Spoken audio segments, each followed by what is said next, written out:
Jadi kita lanjutkan seri ketiga tentang sejarah mengapa berdirinya GGOC, New Greek Orthodox Church, Gereja Ortodoks Sejati, di mana Gereja Ortodoks Indonesia di bawah keuskupan di GGOC ini. Tadi sudah sampai 10, sekarang sampai terakhir ya di nomor 11.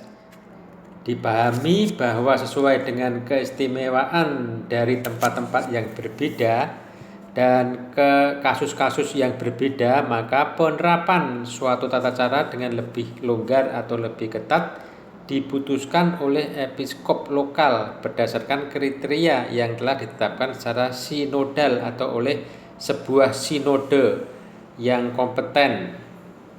Jadi menurut Janasuci Kiprianus dari Kartago, dalam hal ini kami tidak memaksakan hukum pada siapapun, sebab setiap uskup memiliki kebebasan kehendak dalam mengelola gereja dan akan mempertanggungjawabkan tindakan-tindakannya di hadapan Tuhan. Nah, sekarang yang nomor 12. Suatu sidang umum besar dengan otoritas pan-ortodoks akan dapat memutuskan kriteria umum dan prasyarat-prasyarat bagi pelaksanaan praktek penerimaan mereka yang ingin kembali ke gereja ortodoks sejati dari berbagai kelompok bidat dan skismatik yang baru bermunculan. Nah, sekarang yang nomor 7, menuju persidangan raya Gereja Ortodoks Sejati. Nomor 1, pada abad ke-20 yang lalu, hierarki Gereja Ortodoks Sejati kapanpun dapat membuahkan hasil telah mengeluarkan kutukan secara sinodal pada tingkat lokal, baik bagi ekumenisme, sergianisme, dan juga Freemasonry. 2. Sebagai contoh, kami mengutip kutukan terhadap ekumenisme oleh Sinode Gereja Ortodoks Rusia di luar negeri tahun 1983 dan juga oleh Gereja Kristen Ortodoks Sejati di Yunani pada tahun 1998. Sebagaimana juga kutukan terhadap Sergianisme oleh Gereja Katakombe di Rusia dan juga oleh Gereja Ortodoks Rusia di luar negeri pada waktu-waktu yang berbeda. Dan akhirnya kutukan bagi Freemasonry oleh Gereja Ortodoks Sejati di Yunani pada tahun 1988. 3. Kecaman-kecaman pada tingkat sinodal ini, khususnya mengenai bidat ekumenisme, adalah langkah-langkah yang penting dalam arah yang tepat menuju persidangan raya Gereja Ortodoks Sejati, yang melalui otoritas yang diperluas akan tiba pada keputusan-keputusan terkait perubahan kalender dan ekumenisme sinkretistik yang bertentangan dengan Injil. 4. Apa yang dibutuhkan saat ini berdasarkan pengakuan iman yang sama dan benar adalah sebuah kesatuan dalam satu badan bersama dari gereja-gereja ortodoks sejati lokal untuk tujuan menciptakan kondisi-kondisi awal untuk perkumpulan dan persidangan raya dari gereja-gereja ini yang memiliki lingkup dan otoritas pan-ortodoks untuk nantinya secara efektif akan berurusan dengan bidat ekumenisme dan juga sinkretisme dalam berbagai bentuknya, dan juga untuk penyelesaian berbagai masalah dan isu-isu yang bersifat pastoral dan praktikal yang berasal dari dan menyangkut kehidupan gereja secara umum dan umat percaya secara khusus, sehingga ikatan damai sejahtera dan kasih dalam Kristus dapat terjamin. Nomor 5, kebutuhan ini menjadi dapat dipahami dalam kenyataan bahwa gereja sejati sebagai tubuh Kristus yang sebenarnya adalah Katolik secara kodratnya, yaitu dalam kepenuhan kebenaran, rahmat, dan keselamatan, dan bahwa melalui para oskopnya gereja menyampaikan deklarasi sinodal di hadapan ajaran-ajaran heterodok dan skandal global yang muncul sebagai akibatnya.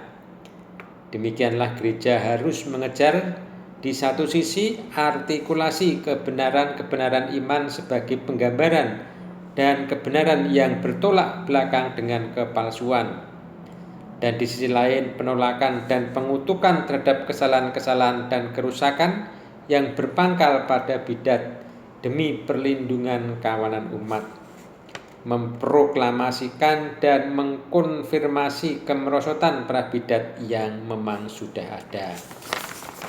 6. Demikianlah pada persidangan raya Gereja Ortodoks Sejati sangat perlu diproklamasikan kepada seluruh makhluk. Di satu pihak, pengharapan satu-satunya yang ada di antara kita di dalam gereja sejati sebagai satu-satunya jalan keluar dari semua kebuntuan, demi mereka yang akan mewarisi keselamatan. Dan di sisi lain, pertentangan yang lengkap dan definitif antara ortodoks dan sinkretisme, dari ekumenisme dan sergianisme yang saling terpisah demi kemuliaan dari Sang Bapa, Sang Putra, dan Sang Roh Kudus, melalui perantaraan doa dari Sang Theotokos, para rasul, dan para jana suci yang lainnya. 7. Semoga kita dianggap layak di masa yang tidak lama lagi mengikuti para bapa sinode-sinode kudus untuk menjaga dan mempertahankan iman yang telah sekali untuk selamanya diteruskan kepada kita dari ancaman berbagai perubahan, untuk memproklamasikan bersama para bapa sinode pan-ortodoks tahun 1848 bahwa marilah kita pegang teguh pengakuan yang telah kita terima tanpa berubah, membenci setiap hal baru sebagai hasutan dari si iblis. Ia yang menerima hal-hal baru mencela dengan kekurangan iman ortodok yang telah diberitakan.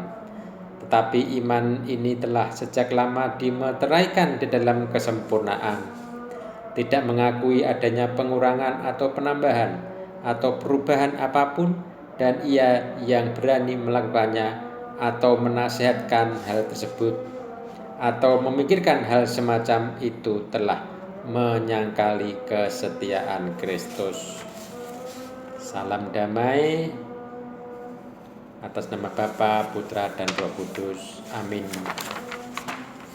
Demikian sekelumit tentang sikap dari Gereja Ortodoks Sejati mengenai usaha-usaha untuk melakukan kreasi dan perubahan-perubahan tentang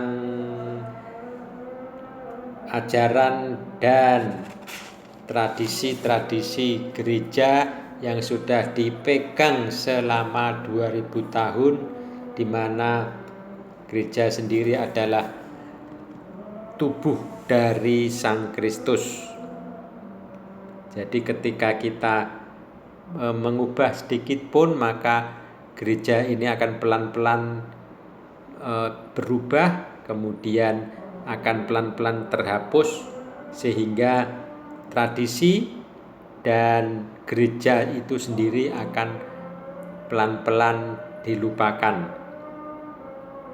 Sebagaimana yang sudah kita lihat bersama dari berbagai ajaran yang simpang siur, dari ribuan ajaran yang simpang siur dengan sangat membingungkan, di mana mereka kemudian menggunakan kata gereja, dan arti gereja sendiri sudah terhapus dari kata gereja yang sebenarnya. Sehingga keaslian, kekunoan gereja Jadi kitab suci itu ditulis oleh orang-orang kuno, maka cara mengartikan juga harus sesuai dengan gereja kuno. Tidak bisa kemudian diartikan pada zaman-zaman tertentu, sehingga zaman-zaman itu akan mengurangi dari arti kepada kekudusan gereja itu sendiri.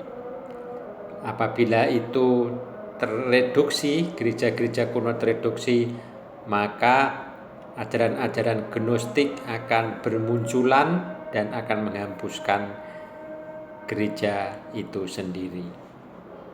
Demikian, selamat merenungkan dan mendengarkan. Amin.